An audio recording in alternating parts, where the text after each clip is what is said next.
Mainly deficiency होती है, एक न्यूरोकेमिकल होता है, न्यूरोट्रांसमीटर और डोपामीन, जो आप लोग ने कॉमनली सुना भी होगा, आजकल बड़ा इसका फैट भी चल रहा है। ये स्लोनेस ऑफ मोटर एक्टिविटीज ही नहीं, ये स्लोनेस ऑफ थॉट भी हो सकता है। आपको सोचने में भी बहुत टाइम लग रहा है।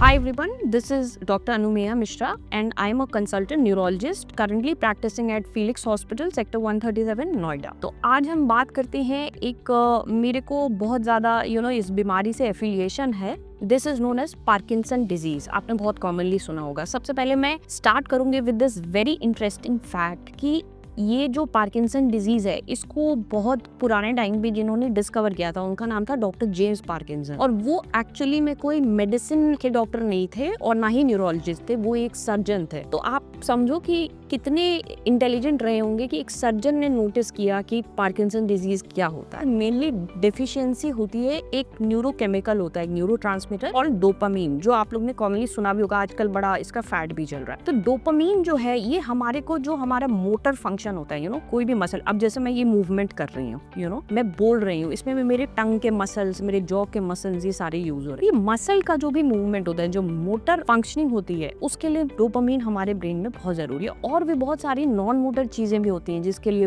डोपामीन हमें बहुत ज्यादा हेल्प करता है। अब इसमें क्या होता है, डोपामीन की मात्रा जो है वो हमारे सेंट्रल नर्वस सिस्टम है, हमारे ब्रेन में, वो कम हो जाती है। इससे क्या होता है, क्या क्या आपको सिम्टम्स मिलेंगे, आपको कैसे पता चलेगा किसी को पार्किंसन की बीमारी शुरू हो रही है। यूजुअली ये 55 से 65 की उम्र के लोगों में होता है यूजुअली, जो क्लासिकल पार्किंसन डिजीज है।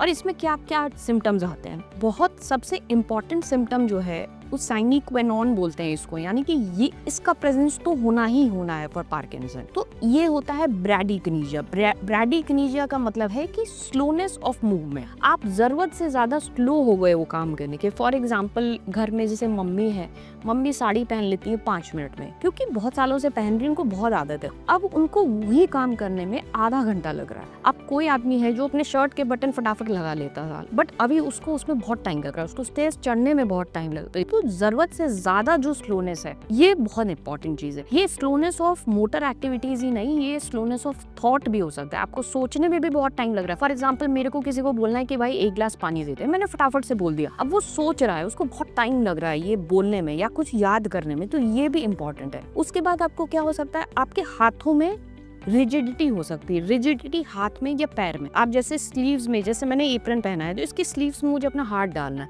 तो उसमें मेरे को अपना हाथ जो है वो बहुत टाइट लगता है, मैं प्रॉपरली उसको मूव ही नहीं कर पाती। पैंट के ट्राउजर्स में अगर मैं अपना पैर डाल रही हूँ तो ऐसा लगता है जैसे लकड़ी का पैर हो गया है मेरा, बहुत स्टिफ हो गया है। ये भी सिम्टम है। कई पेशेंट्स आते हैं जिनको इतनी स्टिफनेस होती है कि वो शोल्डर, उनको लगता है कि हमारे को शोल्डर की प्रॉब्लम हो रही है। वो कई टाइम से ऑर्थोपेडिक्स और वो सब में दिखा रहे होते हैं। तीसरा एक बहुत इंपॉर्टेंट सिम्टम है कि जब आप बैठे हो, जब आप कुछ भी नहीं कर रहे हो, तब आपके हाथों में कंपन हो रही है। और कंपन यूजुअली इस तरह की कंपन होती है, या तो फिंगर्स में हो सकती है, लेग्स में हो सकती है, चिन में हो सकती है, हेड में हो सकती है। तो ये सारे काफी इंपॉर्टेंट इसके सिम्टम्स हैं। चौथा एक बहुत इंपॉर्टेंट सिम्टम है जिसको हम बोलते हैं पोस्चरल इंस्टेबिलिटी। पोस्चरल इंस्टेबिलिटी का मतलब है कि वो इतना ज्यादा उनके अंदर डोपामीन की कमी हो गई है कि वो ठीक से अब चल भी नहीं पा रहे हैं। वो जब चलते हैं तो वो गिर जाते हैं, यूजुअली आगे की तरफ गिर जाते हैं। सडनली उठते हैं तो उन्हें चक्कर सा आ जाता है।